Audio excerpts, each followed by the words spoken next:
look for the light, look for hope. If you're looking for it, you'll find it. Sometimes it's hard to find. Sometimes it's very hidden. See, I kind of like thinking if I'm walking on a path that's dark and all I can see is one step at a time, I can take those steps one step at a time. But as I look over to one side or the other, maybe on the left side there's a tiny little glimmer of light. But if I take my flashlight and put it on with that little glimmer, it lights the whole thing up. In other words, if we have something that we have to share and we share it, life gets more exciting. Not only for us, but for the person that finds the light, and all of a sudden, well, there's more there. See, I have these 5 L's that given me a little bit of a platform from which to work at. The first 2 are life and love. They go together. They don't function without each other. It's like when I'm pregnant, the baby that I'm carrying is one with me.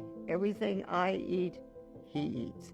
Everything I think, he thinks. It's all one unit. So the life and love function together. The third L is laughter. Laughter without love is cruel. It hurts. It breaks up families. It causes wars. But laughter with love is joy and happiness. It lights your life up. And the fourth one is labor. Labor becomes drudgery if you're just dragging it along. But when you actually look at it with love, you find what you're finding. The work that you are doing is 10 times as hard and longer hours than anything that you would be doing when you were dragging yourself through it. So finding the aspect of your own being that says, I got it, and you go after that, that's what lights you up. And then the last L is listening. Listening without love is empty sound. You just don't hear it. But if you're listening with love,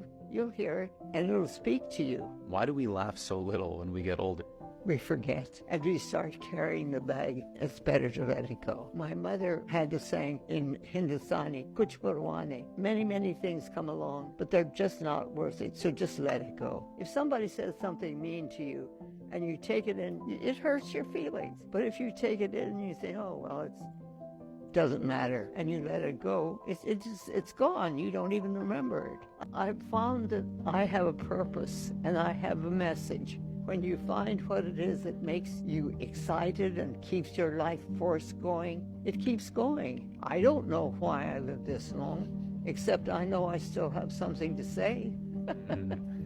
If the purpose that you're working for suddenly moves out of the way, you either find another or you just let it drop. It's like when my husband asked for a divorce after 46 years of marriage. I thought I was done. I was completely broken. I was in my car riding back from my office to my empty home except for my dog, and I thought there's nothing more to live for because we had done so much together.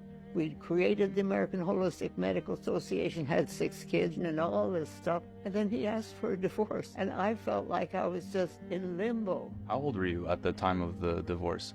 How old was I, John? 70-something. What happened? Oh, he found somebody.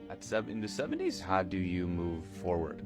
Oh, I was totally broken. I really didn't have any idea what I was going to do, but I knew that there was still work for me to do. So I think the important thing is not to shut everything down. You know, I could have gone back in the car and shut the door and sat in the rest of my life being horribly broken, or I could keep that door open and see what else came up. And I didn't want to be broken. About a year later, I was able to write my ex-husband a letter and say, thank you for giving me my freedom. Because all of a sudden, I was not Bill and Gladys like I had always been during our marriage.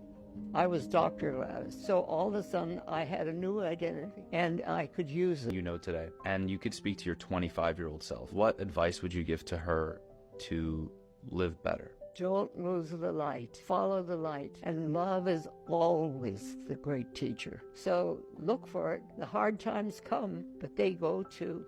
If I asked you also to your 50-year-old self, would that advice be different? No, I'm really content with where I am. I don't have much, here, but I've got the whole world,